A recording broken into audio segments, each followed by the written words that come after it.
मेहरबानो, आपकी ईद कैसी गुजर रही है?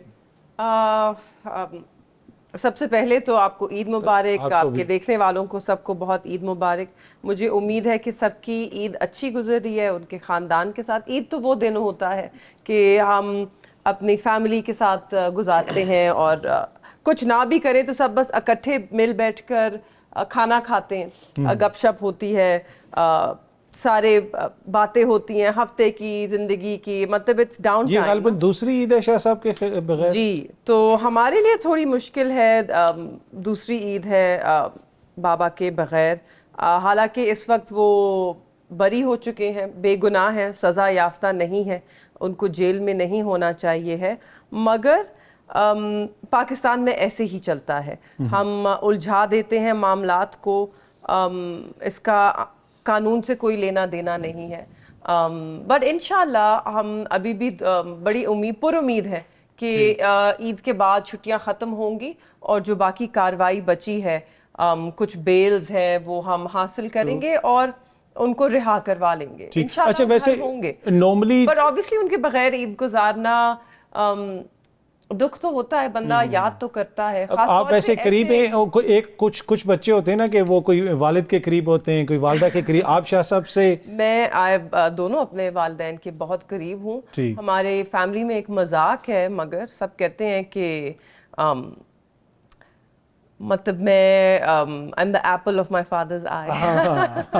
ठीक ठीक ठीक। वो तो मेरे बहन भाई भी तंग करते हैं कि आपकी फेवरेट है और वो आगे से ना भी नहीं करते तो नहीं, ये तो अच्छी बात है। अच्छा, वैसे नॉर्मली जो माजी में ईद वगैरह हमेशा से आप लोग मुल्तान में मिलाते हैं, इसलिए कि आप तो गालिबन कराची में अपनी फैमिली के साथ थी। जी, एक ईद ससुराल में करती हूँ, एक ईद घर पे करती हूँ। जी। और इस दफ़ा पिछली दफ़ा भी हमने ईद यहाँ इस्लामाबाद आके की कि अडियाला में भी ईद का दिन है, ईद के दिन मिलने की इजाज़त होती है, मगर बदकिस्मती थी तो पिछली ईद पे तो नमाज की भी इजाज़त नहीं थी, तो हम यहाँ थे। इस बार भी बड़ी उम्मीद थी कि ईद पे सब इकट्ठे होंगे, अब बाबा बाहर आ जाएंगे, बल्कि सब होंगे।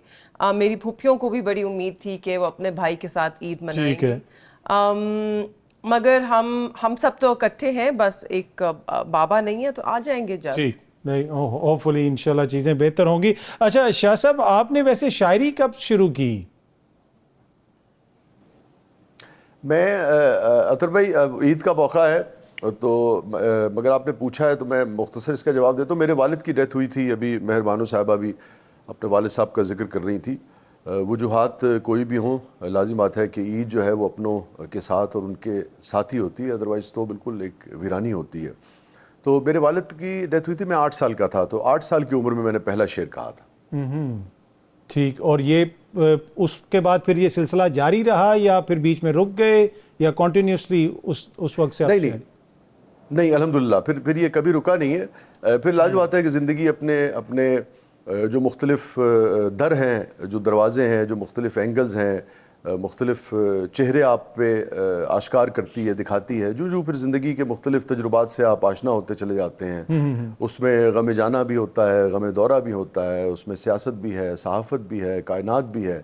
तो जो आपका तजुर्बा ज़िंदगी के बारे में, मैं नहीं कहता कि बढ़ता है, बदलता है, बढ़ता है, नई नई चीज़ें आपकी ज़िंदगी में आती हैं, नए नए तजुर्बात आते हैं, वो सारे के सारे फिर आपके लाशऊर का हिस्सा बनते चले जाते हैं, और फिर वहाँ से कहीं शेर या अदब जो है या आपका ख्याल जो है, अफसाना जो है, क्रिएटिविटी जो है, वो फिर जन्म लेती है। अच्छा, वैसे वो शेर आपको याद है जो पहला शेर आपके जहन में आया था? वो उदास कर देगा, मेहरबानो साहबा को भी उदास कर देगा। तो नहीं, तो मुझे अगर आप बड़ी अच्छी उदासी छुपाते हैं। सुनाए आप जो है ना शेर वो। हाँ, मैं आपको ताज़ा गज़ल ना सुना दूँ कोई?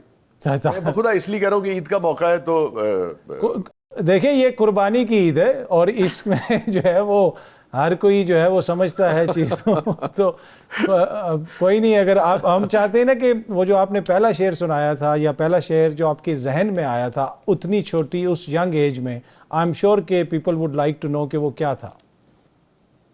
मैं अदर भाई ऑनेस्टली स्पीकिंग, वो ना होता ही है कि वो बेसिकली ना जो हमारी टेक्निकलिटीज है ना वजन की, जी आप यूँ समझिए कि वो थोड़ा सा बेसुरा भी था, यानी कि सुर में ख्यालात जो थे, फिर मैंने कभी उसको ٹھیک نہیں کیا. نہیں کوئی مسئلہ نہیں, پھر کوئی ایشو نہیں میں نے کبھی اس کو اس طرح سے کیا نہیں ہے. ٹھیک ہے. تو میں آپ کو ابھی جیسے ہی بند ہوگا فون کر کے پہلا شعر وہی سناؤں گا. اچھا ویسے میں آپ کو کچھ اور سنا دیتا ہوں. چلیں. اچھا ویسے نہیں شاہ صاحب, آپ نے ایک اور بات کچھ اور بھی دو کی, تین چیزیں سنا دیتا ہوں. وہ میں آپ سے سنتا ہوں, پر آپ نے ایک اور بات بھی کی کہ پھر وہ اس میں سیاست بھی ہوتی ہے, سفر وہ جاری رہتا ہے. ہم نے آپ کا سفر بھی دیکھا, آپ نے شاعری بھی کی, پھر آپ پولیٹیکل سٹائر کی طرف بھی آ گئے. غالباً پی ٹی وی پہ رات گئے آپ ایک پروگرام کرتے تھے, پھر دیگر پروگرامز میں بھی ہم نے آپ کو دیکھا. تو یہ جو آپ نے سوئچ کیا, یہ آپ اسی کی ایک ایکسٹینشن سمجھتے ہیں اس چیز کو, یا پھر یہ کمپلیٹلی ڈیفرنٹ چیز تھی؟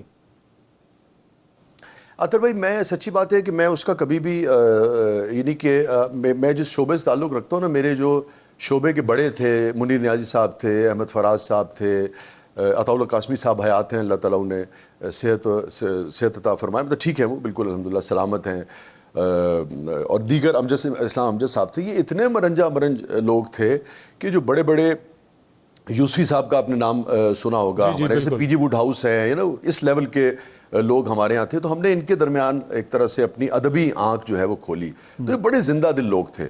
تو مزاح ایک بے پناہ خوبصورت چیز ہے, اور بہت ساری ایسی تلخ چیزیں ہیں, بہت ساری ایسی چیزیں جو آپ شاید سنجیدگی سے بیان نہیں کر سکتے. معاشرے میں سننے والے میں غالباً سنجیدگی سے اس کا حوصلہ نہیں ہوتا, سنجیدہ انداز میں اسے سننے کا, وہ آپ مزاح کے ذریعے بیان کرتے ہیں, اور دھیرے دھیرے آپ معاشرے میں کی تبدیلی میں ایک کردار ادا کرتے ہیں. مگر میرا سچی بات ہے اس طرف کوئی وہ نہیں تھا. اور میں تو بیسیکلی, اب وہ لمبی تفصیل ہو جائے گی, جب میں تو لٹریچر کا شو کر کے ہی خوش تھا, لٹریچر اور میوزک کا. مگر جب وہ شو کسی وجہ سے کچھ سیاسی وجوہات کی بنا پہ جب اسے بند کیا گیا, یہ تو مزاح میں کوئی حرج نہیں ہے, مگر میں کو بہت اپنی جسے کہیے کہ شوق اور مرضی تو آپ نہیں کہہ سکتے, مگر خود سے نہیں آیا تھا, آپ سمجھے, بیگ صاحب مجھے خاص طور پہ. پر کرتے وہ آپ بڑا اچھا ہے. میں بھی اپنی اہلیہ کے ساتھ آپ کے شو میں آیا تھا, اور ہم نے بہت زیادہ انجوائے کیا تھا, ٹو بی آنیسٹ. ابھی بھی ہم یاد کرتے ہیں. اچھا مہربانو, آپ کو شاید میرے لیے بڑا آنر ہے کہ آپ بہن کے ساتھ تشریف لائے. تھینک یو سو مچ. آپ اس نے بڑی ایک مورد تصدیق ثبت کی کہ ہمارا جو شو ہے وہ فیملی شو ہے. جی بالکل تھینک یو. مہربانو, آپ کو بھی کوئی شعر و شاعری سے لگاؤ ہے؟ ویسے سننے کا شوق ہے, لکھتی میں نہیں, پڑھنے کا شوق ہے. جنرلی کتابیں پڑھنے کا, میوزک, لٹریچر, آرٹس, ان چیزوں کا بہت شوق ہے. کس قسم کا؟ ویسے تو ابھی ابرار الحق صاحب آنے, انہوں نے بھی بدو بدی کہا دیا ہے چاہت فتح علی خان صاحب کے بعد, پر نہیں, تھوڑا ذرا مختلف قسم کا, زیادہ دیسی Pakistani music. I like the نیا contemporary young music. I think there's lots of بہت اچھے نئے فنکار ہیں میرے خیال میں. پتہ ہے جو بات کرنے والی ہے, پاکستان میں نا کلچر جو ہے, ہمارا اپنا کلچر, چاہے ہمارا لٹریچر ہو یا میوزک ہو, وہ سب اس کو فروغ نہیں دیا جا رہا, اس کے لیے کوئی پلیٹ فارم موجود نہیں ہے.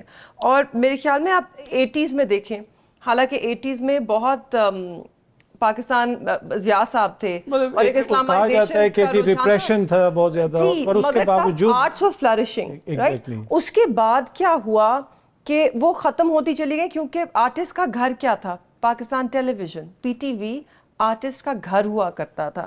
وہ صرف ایک چینل نہیں تھا, وہ ایک انکیوبیٹر تھا.